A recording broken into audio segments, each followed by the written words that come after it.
If it was a hoax, they did a really good job, whoever created the hoax. That's all I could say. Skeptics and debunkers claim that the three bright red lights seen by hundreds of witnesses in the skies above Tinley Park, Illinois, are nothing more than flares attached to weather balloons.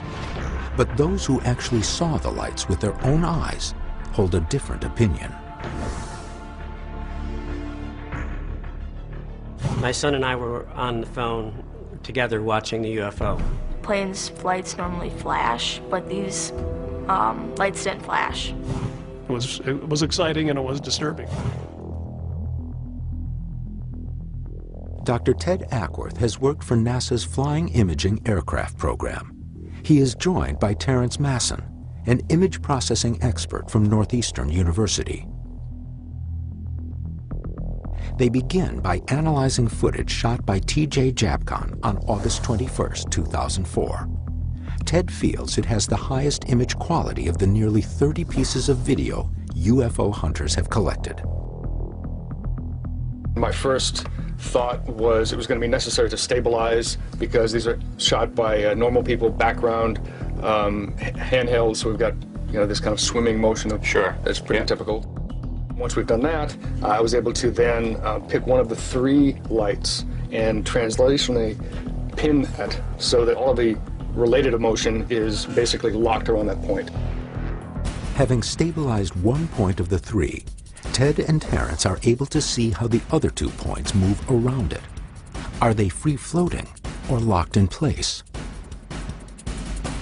To me, and the numbers bear it out, that it does look like the other 2 trailing points are locked to that third nodal point and rotating. So either they're fixed to the same physical structure, a triangular craft, or if it's man-made, they have to be some kind of I-beam, some kind of physical connection. If the lights are all connected, why do they sometimes appear as a triangle and other times appear as a straight line? Is the object shape-shifting? Ted and Terrence's analysis shows that's not the case. The most likely answer is, as the attached lights move in the sky, the only thing that shifts is the viewer's perspective.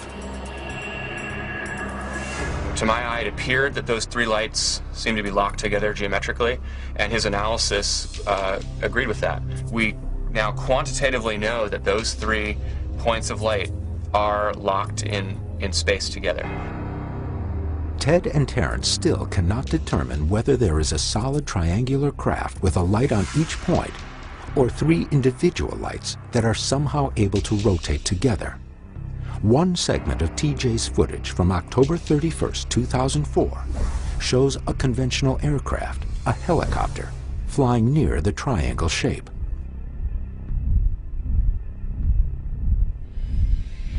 The team contacted all local airports, the FAA, Pilots of America, and numerous other aviation organizations in hopes of finding the pilot. One pilot responded saying he had been in the air and saw something strange that night. When asked for an interview, he refused, claiming he feared for his job. I'm hoping that we can get a sense of the overall size. Is this thing 10 feet across or a quarter mile across? We could take the height of that helicopter image in this frame, and compare that to the height of the lights, and calculate the distance between those 2 lights. Because spatially, just in the imagery itself, it's probably about 30 times the linear width of this helicopter, right? Yeah, that's getting up to 1,000 feet. I was going to say 1,000 feet as opposed to the width of the helicopter. So based on this method, I think we're in the ballpark, of 1,000+ feet in separation between these 3 lights.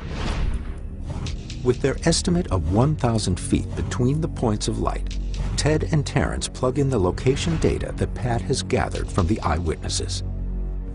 The GPS locator pinpoints each sighting on the map. The clinometer reading reveals the angle of elevation, or how high off the horizon the lights appear to be. Compass readings indicate in which direction the alleged UFO is traveling. Without this additional information, no true estimate of the size of the object can be made. Based on the clinometer and compass readings, the witnesses all appear to have seen the same object to the west and low to the horizon, between 5 and 10 degrees. And we know from the footage here from TJ, which is taken from here, looking in that direction, at about roughly a 10-degree elevation, that our object is approximately that distance away from TJ. And we figured that was about 2.5 miles. If the unknown object is 2.5 miles away, at an average of 7 degrees off the horizon, and with 1,000 feet between each point of light, then they can estimate its total size. I think 1,500 is a pretty good estimate, plus or minus a few hundred feet. It's definitely not the distance from wingtip to wingtip of anything that... Absolutely not. And I don't know any structure that you could fly that could hold lights 1,500 feet apart. To the best of their knowledge, the alleged UFO over Tinley Park is one object several thousand feet in the air and about 1,500 feet from end to end. To put that into reference to something we might know, think of a 747 or the newer A380 aircraft. Those are about 200, 250 feet in wingspan. So we would have to stack up about 6 of these to get the span that we're seeing from our evidence in this case. And that's just beyond, that's like 6x the largest aircraft that we have.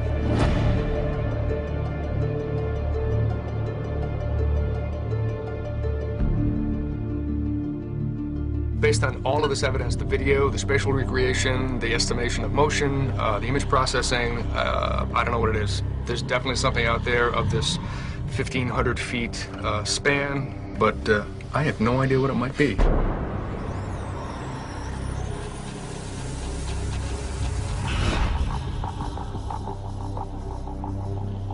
This could be an elaborate hoax.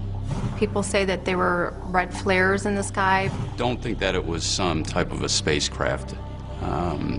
There just wasn't any evidence to me that it was anything other than three lights that were not connected. Although there's never been an official explanation for the lights over Tinley Park, there are some people who believe that these were nothing more than flares tied to balloons. And it's an interesting theory, one that we have to test. So that's what we're doing here today. We're actually going to set some balloons with flares aloft and see if they look anything like the Tinley Park footage from 2004. Cleared by local authorities, the test will allow the team to compare the color and intensity of the flares, as well as the way the balloons and flares move in the night sky, with the original footage of the lights over Tinley Park. But Ted's analysis proved the lights were connected by something solid, so if this was a hoax, it was rather elaborate. We suspect that there's a frame between the lights, an object between the lights that you can't see in the darkness. So what we're doing to test this out is we're building triangles out of the PVC pipe and attaching flares to the end of those corners. So in effect, we're making our own flying triangles out of flares and balloons. Let's see what they look like compared to the footage we have. As the team unloads their equipment, the weather begins to take a turn for the worse. Much worse. We're looking at major lightning right now, big storm coming this way. We have to shut this thing down and get inside and get some shelter. Bill and Pat manage to get the materials for the experiment inside, but the danger is far from over. They don't call this Tornado Alley by accident. I grew up in California. We just don't have this. I've seen lightning before. I've heard a little bit of thunder. This is, what can I say but welcome to Illinois.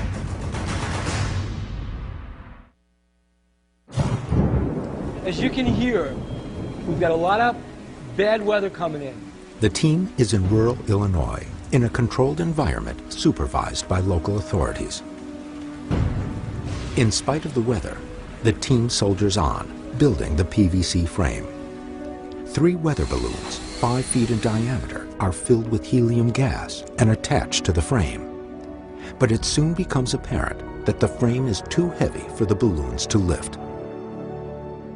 The larger we got, the heavier the frame got, and the more impossible it was for the balloons to lift this thing. So it just seems like if they're describing a giant triangle, there's just no way these balloons could lift this thing. It would take possibly hundreds or even thousands of balloons to lift a structure that large.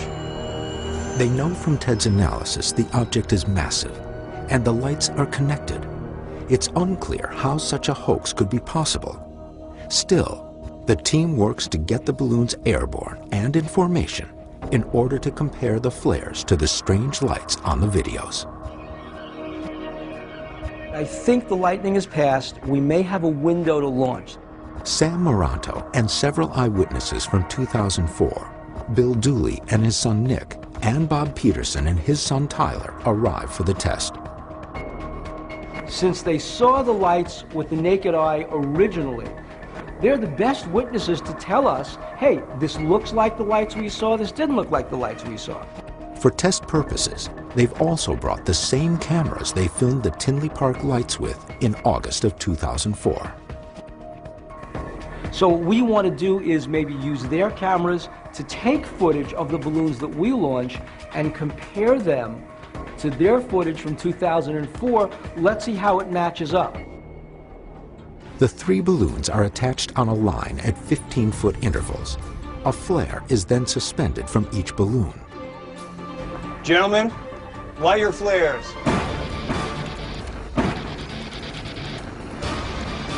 Making one launch. Balloon 2. Go ahead, Dave.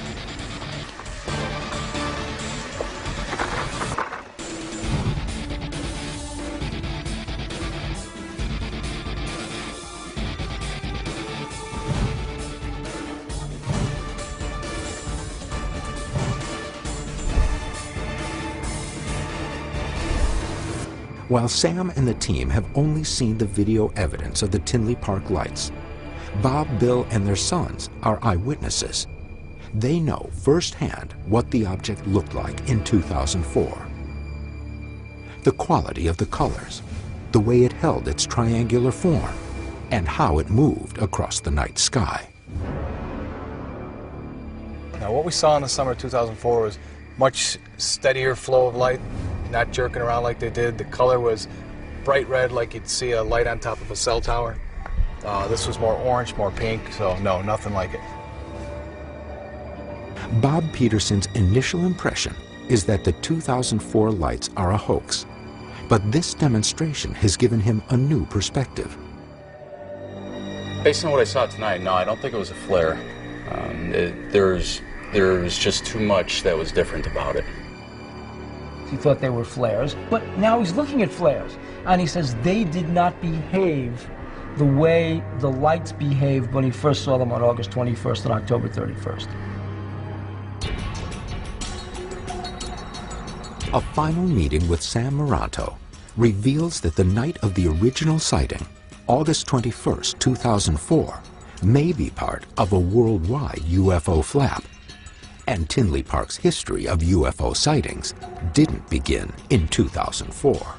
As you may have already found out and have some indication, this area has been a hotbed for activity.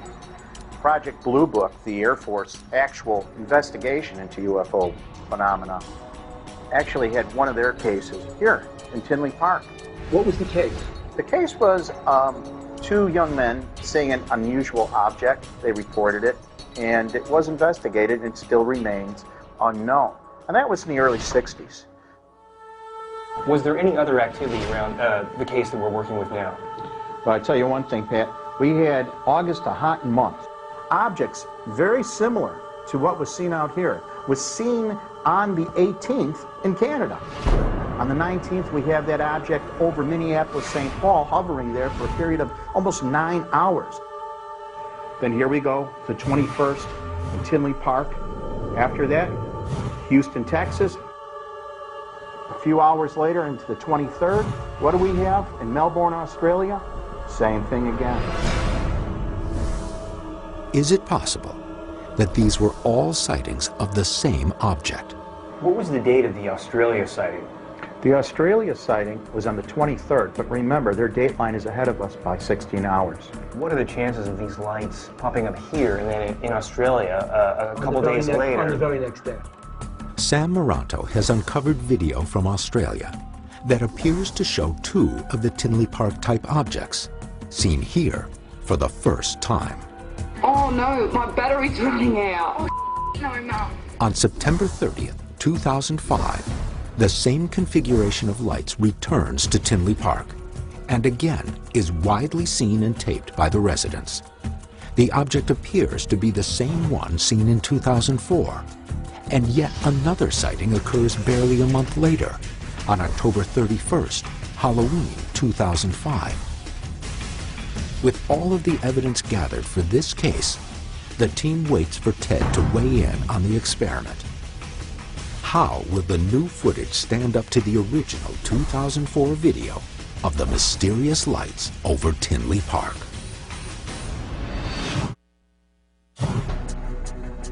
When I saw those three lights in the footage, nothing came to mind instantly that, hey, oh, that's a commercial airliner, that's a helicopter. I'm very intrigued. There's something unusual there, and I hope to get to the bottom of it. Now, with footage in hand, Ted and Terrence are preparing to scrutinize several aspects of Bill and Pat's experiment. Even with an absolutely perfectly still, calm atmosphere, you're still going to get this kind of unrelated random motion to these 3 points. Right. Now, of course, in this case, there was some kind of wind, and they're just all over the place. As Bill and Pat noted in the field, their balloons behaved erratically in the wind, in stark contrast to the 2004 footage. According to National Weather Service data, on the night of the experiment, winds are clocked at 12 miles per hour. In 2004, the winds are more than twice as strong at 30 miles per hour. Yet the lights do not exhibit the same erratic behavior as the flares and balloons. I mean, I can imagine a tether, like a nylon filament tether, right, but that would only limit the distance this way, but not this way. And we're seeing that they're not kind of bouncing in towards one another and hitting outer limits. They're locked. What this seems to reinforce to the team is that the 2004 lights must be locked in place via some form of rigid structure. Without this, the light should exhibit the same volatile behavior as the experiment video. The longer it holds that configuration, the stronger and stronger the case if they are actually locked. That's a pretty important conclusion. I think so. Yeah, it's definitely not 3 independent floating flares. But does this prove that the witnesses in Tinley Park and other locations around the world photographed a flying craft? Ted and Terrence also want to contrast the color and light quality of the flares in comparison to the original footage. Unfortunately, it's very hard to tell with these consumer-grade cameras. The exposure settings and the sensitivity is such that you can shoot dramatically different colored lights, and very often you're going to see them basically bloom to almost solid white. The biggest difference that's pretty clear to me is the intensity differences. Right. The flickering, basically, for lack of a better word, is very evident in the flares. Ted and Terrence also look for scintillation, any fluctuation in the quality of the light. A constant light source will have less scintillation than a less stable source, like the flares. To me, it's actually an illuminating source. It's very clear, some kind of light, as opposed to some kind of burning combustion. Which will have its own variability. Right. But Terrence brings up another intriguing point of comparison. The experiment clearly shows the flares dropping residue, but in the original video from 2004, there is no evidence of any residue. I'd love to be able to say that our experiment and our analysis of the evidence leaves us with a very credible explanation. This was flares floating on balloons. But I can't say that. I think it's extremely unlikely that is the explanation for what we have here. I could say definitively that there's no way that I can see any kind of tethered balloon, light source, flare or otherwise, would be responsible for the footage that we have. Without saying it's an alien spacecraft, I can definitively say, by the strictest definition, it is an unidentified flying object.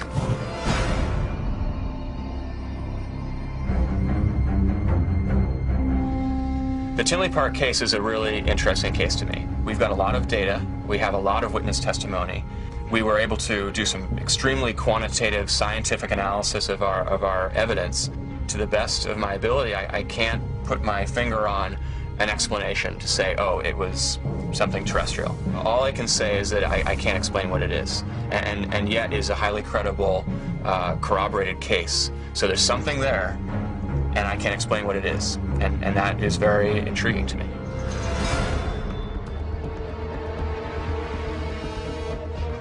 I believe we have a genuine, anomalous aerial event that occurred over Tinley Park in 2004. Some people say it was a hoax, but we have no evidence that it was a hoax. Now, I know in other UFO cases, pilots, both military and civilian, have come across these orbs of light, and that could be what we're dealing with here. So in my opinion, this case is still open. You have to ask yourself, are these people seeing the same object in the sky? Is this a worldwide UFO phenomenon?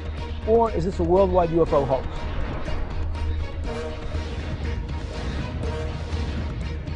Both scientific and subjective testimony suggests that the object was not flares attached to weather balloons. Video analysis reveals something of massive size. Does the Tinley Park mass sighting and the mountain of visual evidence around it provide a glimpse of an actual UFO? Or are the answers still floating somewhere in the skies above Tinley Park?